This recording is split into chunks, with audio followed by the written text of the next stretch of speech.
तो लोग कहते हैं ना कि अब अरे भगवान के नाम ही ले लो अब, तो वो कहते हैं भगवान ने ऐसा क्या दिया हमको ज़िंदगी में जो हम भगवान का नाम लें। तो भगवान का नाम लेना उनके नसीब में नहीं है, क्योंकि भगवान का नाम लेने से उद्धार हो जाता है, और भगवान का नाम तो आप तब ले पाओगे जब आपके कुछ अच्छे कर्म रहे होंगे। अच्छा श्याम जी, ऐसा भी होता है कि हमारे लाइफ में कुछ लोग अचानक से आ जाते हैं आउट ऑफ नोवेयर, और वो हमें स्पिरिचुअलिटी पर ले जाते हैं, या उनके जरिए हम उस पाथ पर जाते हैं। लॉ ऑफ अट्रैक्शन में आप किसी भी चीज़ को कब अट्रैक्ट कर पाएंगे?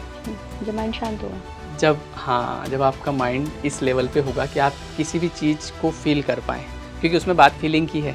एक तो वो जो ख़राब समय चल रहा होता है ना, उसमें एक तो कहीं न हमारा प्रारब्ध होता है, कुछ पुराने से कर्म हमसे बने होते हैं, हमको नहीं याद रहते हैं, तो उनका फल भी हमको भोगना पड़ता है। लेकिन ऊपर वाला इतनी कृपा करता है कि हम फल भी भोग लेते हैं और साथ साथ में नया कुछ वहाँ से सीख भी जाते हैं।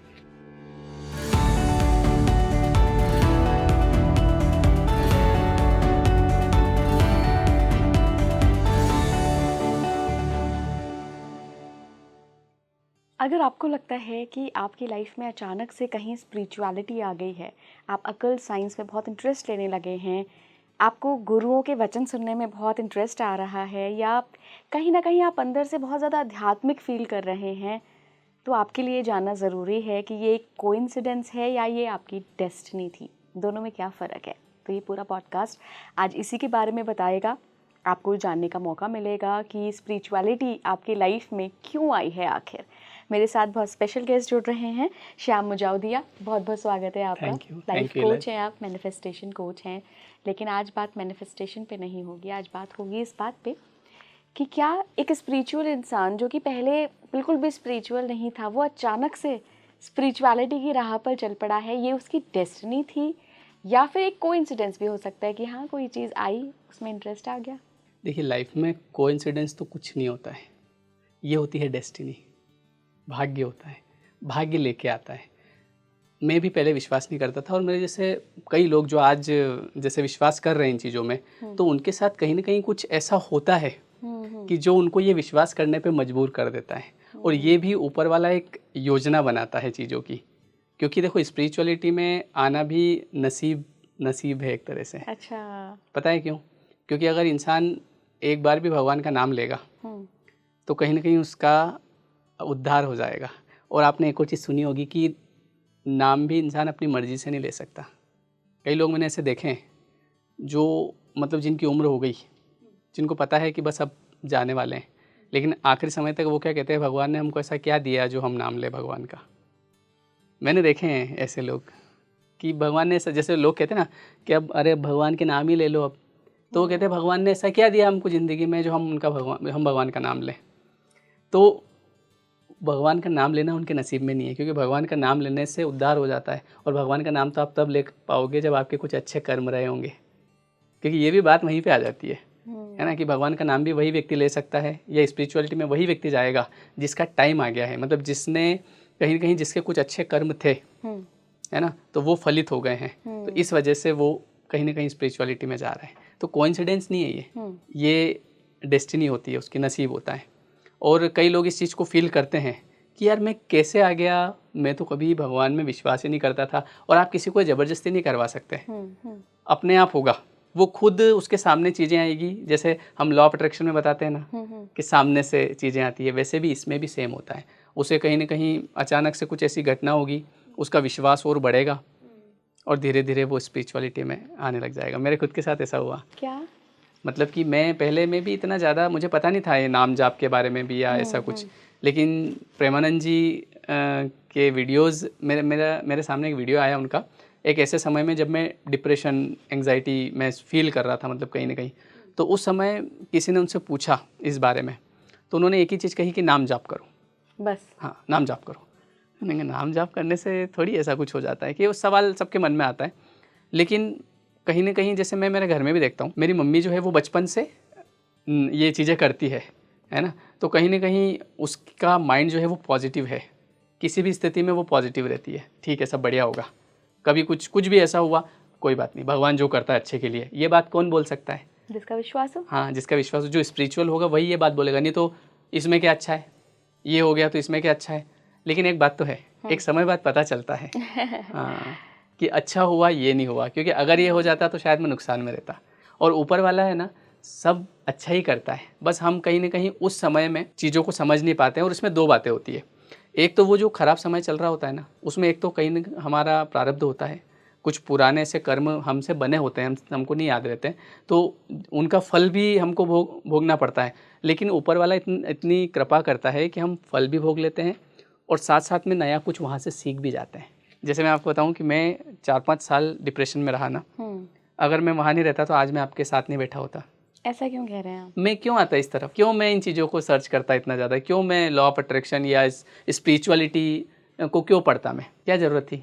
अच्छा एक बात बताओ, कोई व्यक्ति है उसकी लाइफ में सब कुछ बहुत बेहतरीन चल रहा है, सब कुछ अच्छा चल रहा है, वो क्यों स्पिरिचुअलिटी में जाएगा? कोई व्यक्ति जा सकता है ऐसे, खुश है, क्लब जा रहा है, मस्ती कर रहा है और एग्ज़ाम भी क्लियर हो गया उसका, जॉब भी लग गई, सब कुछ बढ़िया चल रहा है, तो उसे क्या लगने लग जाएगा सब कुछ तो मैं ही कर रहा हूँ।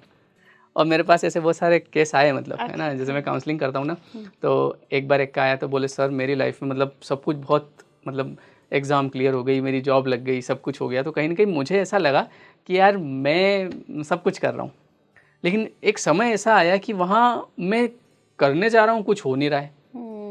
मुझे मेरे ऊपर डाउट होने लग गया। मैंने कहा मैं इतना इंटेलिजेंट, सब कुछ मैं मार्क्स इतने बढ़िया, नौकरियां मैंने करी, लोग आगे पीछे घूमते थे, मतलब ऐसा क्या हो रहा है कि कुछ हो ही नहीं रहा है। ये इस तरीके से कहीं ना कहीं कार्मिक चीज़ें होती है। तो हम नहीं करते हैं, वो कराता है, वो ऊपर वाला सब वही करवाता है। स्पिरिचुअलिटी में भी वही ले जाता है, उसका नाम भी वो खुद ही आपके मुंह से लेवा लेगा, प्रेरणा देता है। अच्छा श्याम जी, ऐसा भी होता है कि हमारे लाइफ में कुछ लोग अचानक से आ जाते हैं आउट ऑफ नोवेयर, और वो हमें स्पिरिचुअलिटी पर ले जाते हैं, या उनके जरिए हम उस पाथ पर जाते हैं। कुछ ना कुछ तो योजना बनानी पड़ेगी ऊपर वाले को। ऊपर वाला खुद आके अगर आपसे कहेगा तो आप नहीं मानोगे, तो वो ऐसी कहीं ना कहीं योजना बनाएगा, है ना। पहले तो कुछ चीज़ें होती हैं इंसान के साथ ऐसी, है ना, किसी ने धोखा दे दिया, है ना, कोई भी, जैसे मान लो बहुत विश्वास पात्र व्यक्ति है, उसने धोखा दे दिया। ऐसे समय में इंसान कहीं ना कहीं परेशान होगा, विचार करेगा, फिर वो कहाँ जाएगा, सत्संग की तरफ। कहीं ऐसे वीडियोस देखेगा जहाँ से उसको सुकून मिलेगा, मन में शांति मिलेगी, और फिर वो उनको देखना शुरू करेगा, फिर उसका विश्वास बनेगा। और ये भी भगवान ही चाह रहे हैं, वही चाहते हैं ऊपर से, है ना, कि हाँ चलो अब इसका टाइम आ गया। इसमें एक और चीज़ होती है कि जैसा मैंने पढ़ा है एक बुक में, कि पुरानी साधना होती है किसी व्यक्ति की, पुराना वो जैसे साधना कर रहा होता है और उसका अधूरा रह जाता है, तो फिर इस जन्म में उसको फिर आगे उस चीज़ में आगे बढ़ाया जाता है। ऐसा भी होता है, बहुत सारी चीज़ें होती है कहीं ना कहीं इसके पीछे। अच्छा, आपकी बातों से मुझे कहीं ना कहीं ऐसा लग रहा है कि कहीं ऐसा तो नहीं कि जब लाइफ में धक्का लगता है तभी आप स्पिरिचुअल बनते हो? हाँ, तो वही है ना, मैंने क्या कहा, जब बहुत बढ़िया चल रहा है तो उस समय तक इंसान ज़्यादा सर्च नहीं करता है कुछ भी, ना तो कोई अच्छी किताबें पढ़ेगा वो, ना कोई स्पिरिचुअलिटी की किताबें पढ़ेगा, ना वो कभी कथा सत्संग में जाएगा। मेरी मम्मी मेरे पापा जाते हैं जैसे कथा सत्संग में, उनका बड़ा शौक है, मेरे को ले जाते थे, मेरे को नहीं चलना, मैं उनको छोड़ के भले आ जाता था मम्मी को, पर वहाँ रुकता नहीं था, इंटरेस्ट ही नहीं था। लेकिन आज ये स्थिति है कि आज जैसे मैं कल ट्रेन में आया ना, तो मैं आधे रास्ते प्रेमानंद जी की वीडियो देख रहा था। क्यों पता है क्यों? क्योंकि उसमें सुकून मिल रहा था। जैसे कुछ भी कोई व्यक्ति बताता है मेरे साथ ऐसा ऐसा हुआ, अरे बहुत अच्छा हुआ बच्चा तेरे साथ, अब ये बात सुन के अपने को रिलैक्स होता है, चलो अच्छा हुआ। नहीं तो इंसान, देखो एक बात हो रहा है, अगर स्पिरिचुअलिटी की तरफ नहीं जाएगा तो फिर डिप्रेशन एंग्जाइटी में जाएगा।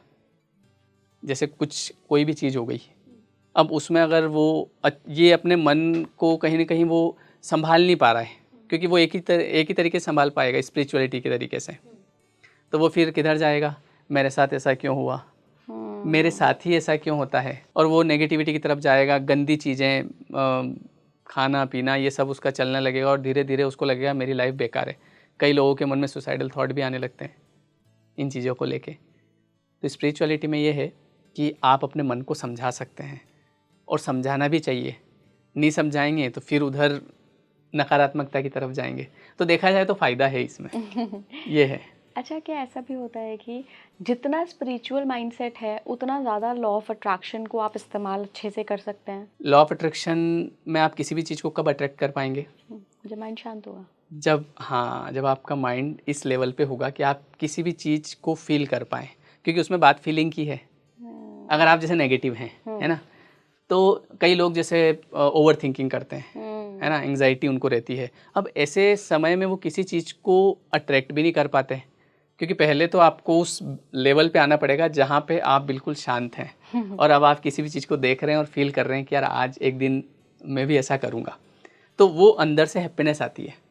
अब आप वो चीज़ ला ही नहीं पा रहे क्योंकि आपके अंदर तो एंग्जाइटी है, ओवर थिंकिंग है, तो ऐसे समय में आप पॉजिटिविटी की तरफ नहीं जा पाएंगे, तो कोई भी चीज़ अट्रैक्ट ही नहीं होगी।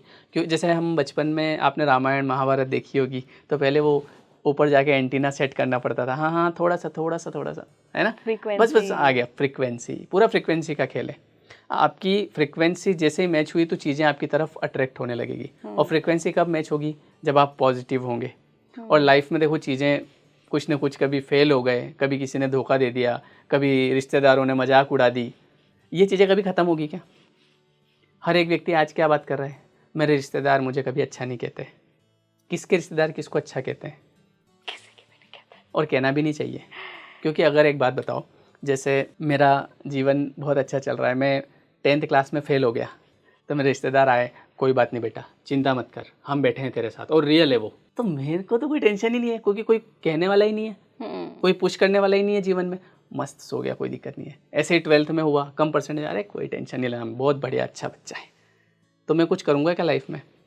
देखो कोई भी व्यक्ति अगर आप आज सफल है ना, तो वो उसको जितना क्रिटिसाइज़ किया है लोगों ने, तो कहीं ना कहीं उसके अंदर आग लगी। सबके साथ होता है कि यार मुझे कुछ करके बताना पड़ेगा, नहीं तो मैं इन लोगों को ज़िंदगी भर कैसे फेस करूँगा। और लोग देखो जब आप अच्छे होंगे ना, तब आपकी तारीफ़ करेंगे और आप उनके बहुत कुछ लगने लगेंगे। जब आपके पास पैसा ही नहीं है, जब आपके पास शोहरत नहीं है, नाम नहीं है, तो आपको उनसे कोई मतलब भी नहीं है। और एक और बात बताऊँ, इस चीज़ को हमको एक्सेप्ट भी करना चाहिए। बहुत सारे लोग इस चीज़ को एक्सेप्ट नहीं करते हैं, मेरे परिवार वाले मुझे अच्छा क्यों नहीं कहते। देखो कुछ ऐसे नियम हैं इस संसार में जो सतयुग से चले आ रहे हैं, सतयुग, त्रेता युग, द्वापर युग, कलयुग। भगवान राम के समय में लोगों को पता था ना कि ये भगवान है, तो भी क्या उनको अच्छा कह दिया क्या? फिर भी सीता माता की कहीं ना कहीं बुराई। वही बात है कि अब अवतार रूप में भी आए हो ना, तो भी सारे मनुष्य के साथ जो होता है वही श्री राम और श्री कृष्ण के साथ हुआ है। उस समय सबको पता था कि ये भगवान का रूप है, लेकिन फिर भी तो ये आपको कहीं ना कहीं कुछ चीज़ें ऐसी होती है लाइफ में, अगर आप उनको पहले से ही अपने बैक ऑफ द माइंड रखो कि जैसे रिश्तेदार क्रिटिसाइज करेंगे मैं तो ये मानता हूँ, तो मुझे परेशानी नहीं होती ना। अगर आप कुछ अच्छा नहीं करोगे, तो एक बात बताऊँ कड़वी है, घर वालों को भी हम अच्छे नहीं लगते हैं। अगर कुछ नहीं कर रहे होते हैं ना, तो धीरे धीरे थोड़े दिन तो ठीक है, पर घर वाले ही ऐसी कुछ बात बोल के चल जाएंगे, अपने खुद के घर वाले, मम्मी पापा, ये स्थिति होती है। तो कुछ करना पड़ता है। देखो दो ऑप्शन है, या तो आप है ना ये लेके बैठ जाओ, मेरे को मेरे पापा ने ऐसा कहा, मेरे को मेरी मम्मी ऐसा बोलती है, मेरे को मेरे रिश्तेदार ऐसा बोलते हैं, मेरे को पड़ोसी ऐसा बोलते हैं, मेरी कोई इज्जत नहीं करता, या तो इनको लेके बैठे रहो, परेशान होते रहो, कुछ अच्छा नहीं होने वाला है, ये मैं आज लिख के दे सकता हूँ। दूसरी चीज़ ये कि आप इन चीज़ों को इस तरीके से लो कि यार ये सब भगवान के अवतार है, मुझे पुश करना है, ये देवदूत हैं ये, है ना। और अगर बदला ही लेना है फिर उनसे, तो फिर ऐसे लो कि पहले तो उनकी बात की मिर्ची लगनी चाहिए आपको तबीयत से, ठीक है, उसके बाद में कुछ करो और कुछ बनो। और उसके बाद में जैसे जनरली हम शादी में जाते हैं तो 200 रुपये या 500 रुपये का लिफाफा देते हैं, तो वो लोग जिन्होंने आपको क्रिटिसाइज़ किया और आपको दिल बहुत दुखाया, उनकी शादी में लिफाफे में 2000 रुपये रखो। एक महीने कुछ मत खाओ पियो चलेगा, पर वहाँ जब वो लिफाफा खोले ना, तो घर सबको चक्कर आ जानी चाहिए, यार ये कौन है ना। ये इसको बदला बोलते हैं। बदला ये थोड़ी होता है कि हम लेके सुना दिया और हमको ऐसा बोला, अरे बोलेंगे, ये आपके बैक ऑफ द माइंड होना चाहिए, ये हमेशा रहेगा, सबके रहेगा। पर ये लोग यही बातें करते, सब लोग, हमारे तो रिश्तेदार ऐसे, सबके वैसे ही रहते हैं।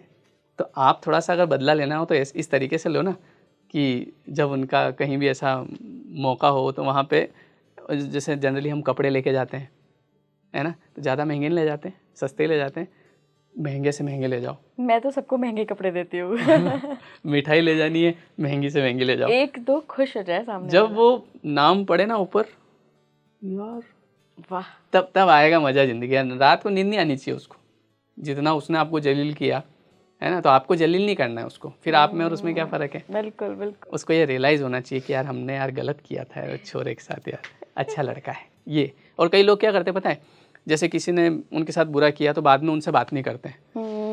अरे बात करनी चाहिए, नया मकान बनाओ, उनको बुलाओ, है ना, देखो नई कार लेके आओ, उनको बिठा के घुमाओ, नहीं तो फिर घुमा ही नहीं पाओगे आप।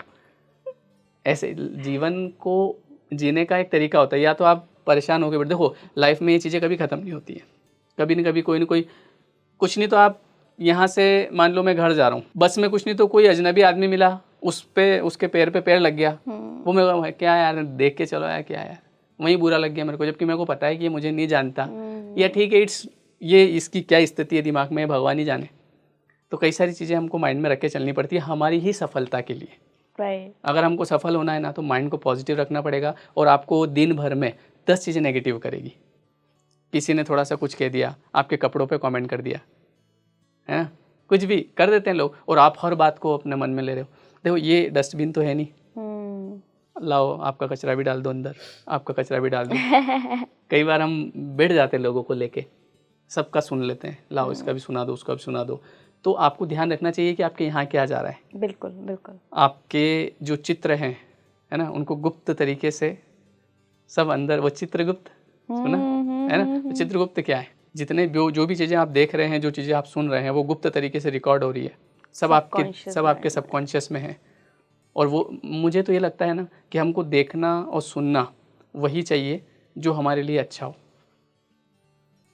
हमको नेगेटिव, बहुत सारे लोग न्यूज़ देखते रहते दिन भर, और वो पता है न्यूज़ में इतने इन्वॉल्व हो जाते हैं, अगर ऐसा हो गया तो क्या होगा, ऐसा हो गया तो, जो मतलब उनके दिमाग में चल रहा है सब कुछ, और अपने भविष्य की तरफ ध्यान ही नहीं दे पा रहे। देखो जो होना होगा उसको कोई रोक सकता है? कोई रोक सकता है? या हम विचार करेंगे तो रुक जाएगा क्या? जो होना है वो होगा। आप अपने ऊपर ध्यान देना चाहिए, मुझे ये लगता है। इनफैक्ट श्याम जी, कुछ लोग मैंने ऐसे भी देखे हैं जो दिन भर वो क्राइम के सीरियल्स नहीं आते रहते हैं, उनको देख देख के अपना माइंडसेट वैसे बनाने लगते हैं। मैंने बहुत लोगों को बहुत अच्छे माइंडसेट से ऐसी चीज़ें देखकर बहुत नेगेटिव और बहुत डाउटफुल माइंडसेट में जाते हुए देखा है। देखो जैसे इंसान नेगेटिव होता है ना, वैसे वो पॉजिटिव भी हो सकता है, पर उसके लिए उसको अच्छी किताबें पढ़ना, अच्छे लोगों के संग में रहना, सत्संग सुनना। सत्संग मतलब अच्छी बातें, जैसे हम बातचीत कर रहे हैं। पर लोग क्या करते हैं, गलत गलत वीडियोस देखेंगे, क्योंकि हर चीज़ आपका जो ये माइंड है ना, ये क्या करेगा, जब आप देखोगे सब रिकॉर्ड करेगा।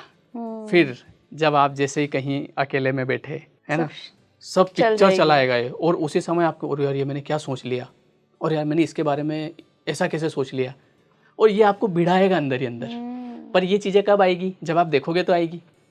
अगर आप ये चीज़ें देख ही नहीं रहे हैं, और अगर कोई व्यक्ति कितना भी नेगेटिव है, मान लो वो नेगेटिव है, उसको एंग्जाइटी है, डिप्रेशन है, अगर वो कोशिश करे ना कि मुझे अगले 21 दिन तक कोई नेगेटिव बात नहीं सुनना है, नेगेटिव वीडियो नहीं देखना है जी, ठीक है, 21 डेज, तो उसका माइंड पॉजिटिव होना शुरू हो जाएगा। लेकिन लोग क्या करते हैं, 2 दिन में रिजल्ट देखते हैं। 2 दिन में ही बोले कुछ तो नहीं हुआ सर, आपने तो कहा था कि आप पॉजिटिव वीडियो देखो, पॉजिटिव बातें करो, हमने तो करी कल रात को, कुछ भी तो नहीं हुआ, सुबह तो हमको वैसा ही हो रहा है। टाइम लगेगा 21 डेज। अच्छा 21 डेज क्यों, आप बताओ। कोई भी आदत सेट होने में 21 दिन का समय तो लगता है, तो ये भी एक आदत है। जैसे क्या होता है ना, यूनिवर्स को ऑर्डर लिखवाना पड़ता है। अच्छा, जैसे हम किसी होटल में गए, ठीक है, अब वहाँ मैंने ऑर्डर दिया, मैंने कहा भैया एक काम करना है, काजू करी, 4 पापड़, 2 रोटी। Okay sir. जैसे वो गया, भैया एक काम करो ना, एक काम करो, काजू करी की जगह पालक पनीर कर दो। Okay sir. फिर वो गया, है ना, अरे भैया, अरे यार एक काम करो ना, कढ़ाई पनीर कर दोगे क्या? या भैया एक काम करो, पहले आप डिसाइड कर लो, फिर ऑर्डर देना, फिर मुझे बता देना, मैं यहीं हूँ। तो वैसे ही लोगों के साथ क्या होता है, आज मन में विचार आ रहा है कि मुझे कलेक्टर बनना है, ठीक है, दिन भर बढ़िया आज कलेक्टर बनूंगा, मतलब मैं अपने जीवन में कलेक्टर बनूंगा, वो उससे रिलेटेड इन्फॉर्मेशन सब निकाल रहा है। शाम को रिश्तेदार आए, बैठे, और बेटा क्या विचार किया? बोले कि कुछ नहीं अंकल, सोच रहा हूँ कलेक्टर का एग्ज़ाम दे दूँ, उसकी तैयारी करूँ। हाँ नहीं बढ़िया है, पर वो अपने एक क्यों, वो फिर वाइफ भी साथ में रही, क्यों अपने वो उनके शर्मा जी का लड़का वो कलेक्टर की तैयारी करने गया था, क्या हुआ? अरे वो तो गया था पर कुछ हुआ नहीं, अभी उसकी फिर दुकान डाली और दुकानदारी कर रहा है। ये बात आपने सुन ली बस। अब आप कर पाओगे तैयारी? अब आप कर ही नहीं पाओगे। आप करने बैठोगे ना, वो लाइन याद आ जाएगी, क्यों शर्मा जी के लड़के, बोले उसकी दुकान खोल दी। ऐसे होता है। तो एक एक चीज़ का आपके सबकॉन्शियस माइंड। अब देखो, आपने आज कलेक्टर, अब आप कल सोचा आपने एक काम करता हूँ यार, और कुछ बन जाता हूँ, मैं तो इंस्पेक्टर बन जाता हूँ। फिर रात को कोई आया, उसने इंस्पेक्टर के बारे में कुछ कहा, फिर आप बदल गए। तो यूनिवर्स बोलेगा भैया एक काम कर, तो पहले डिसाइड कर। अब डिसाइड कब होगा, मैं ऑर्डर कब लिखूंगा, जब 21 दिन तक किसी एक विचार को तो अपने मन में चला रहा है, तो तेरा ऑर्डर पक्का। फिर ओम शांति ओम का डायलॉग, जब आप किसी चीज़ को शिद्दत से चाहते हैं, यहाँ पे शिद्दत मतलब हाँ चाहिए, चाहे दुनिया का कोई आदमी आके कह दे मैं जो काम मैं जैसे मैंने किसी गवर्नमेंट एग्ज़ाम की तैयारी नहीं करी, ठीक है, और मैंने पढ़ाना शुरू किया, खुद का कोचिंग क्लास स्टार्ट किया। मुझे कितने ही लोगों ने कहा कि यार तैयारी करो, इसमें कोई भविष्य नहीं है, पर मेरे मन को भाया तो मैंने किया। और मैंने पहले डिसाइड कर लिया था कि मुझे पता है कि लोग आके कहेंगे, मेरे को नहीं सुनना किसी की बात, मेरे को करना है तो करना है। मेरे पिताजी ने भी कहा कि यार बेटा कुछ अच्छा कर इसमें, क्योंकि उनको भी लोग बोलते थे अरे इनमें कोई भविष्य थोड़ी है, ये थोड़ी है। मैंने कहा पापा मेरे मन का है, मेरे को करने दो, मैं आपको रिजल्ट दूंगा, बस मेरे को करने दो, लोगों की बातें मत सुनो, क्योंकि मैं भी नहीं सुन रहा हूँ। कई लोगों ने कहा कि ये सही नहीं है, अच्छा प्रोफेशन नहीं है, पढ़ाने वालों की वैल्यू नहीं होती, कुछ भी मतलब। मैंने कहा कि मेरे को करना है तो करना है, और उसमें मैंने काफ़ी मतलब अच्छा नाम किया है ना। आज मेरा यूट्यूब पे चैनल भी है जिस पे मैं इंग्लिश पढ़ाता हूँ। बहुत सारे लोग तो जैसे मुझे इससे जानते हैं, तो मैं पिछले 15 सालों से इंग्लिश पढ़ा रहा हूँ। तो आपको अपने ऊपर विश्वास तो करना पड़ेगा ना। लोगों की बातों ऊपर ऑर्डर लिखवा दिया अपन ने कि हाँ भैया करना है, बदलेगा तो नहीं, बाद में नहीं बदलूंगा, चल ठीक है अब मैं लग जाता हूँ। जब आप किसी चीज़ को शिद्दत से चाहते हैं तो पूरी कायनात वो चीज़ आपको मिलाने में लग जाती है, फिर लगेगी। आप तो रोज़ रोज़ बदल रहे हो, ऐसे थोड़ी। ग्रेट श्याम जी, काफ़ी सारी चीज़ें आज आपने बताई हैं इस बारे में, और कहीं ना कहीं स्पिरिचुअल माइंडसेट मुझे लगता है होना बहुत ज़रूरी है। अगर आप कोई चीज़ मैनिफेस्ट भी कर रहे हैं, लॉ ऑफ अट्रैक्शन का रूल भी अप्लाई कर रहे हैं, तो यहाँ से शांत होंगे, यहाँ से स्पिरिचुअल होंगे, तभी वो चीज़ें आपके लिए वर्क करेंगी। करेक्ट। आजकल एंग्जाइटी और डिप्रेशन बहुत ज़्यादा है, छोटी छोटी बातों पर लोग नाराज़ हो जाते हैं, इसलिए स्पिरिचुअलिटी ज़रूरी है। Thank you so much Shyam ji जुड़ने के लिए, वेलकम। बहुत बहुत धन्यवाद आपका। आप भी अगर कोई और सवाल है आपका स्पिरिचुअलिटी और उसके माइंडसेट से जुड़ा हुआ, तो हमें कमेंट बॉक्स में ज़रूर बताइए। कैसा लगा आपको ये पॉडकास्ट, मुझे ज़रूर आप कमेंट बॉक्स में बताइएगा। जुड़े रहिए स्पीकिंग ट्री के साथ। नमस्कार।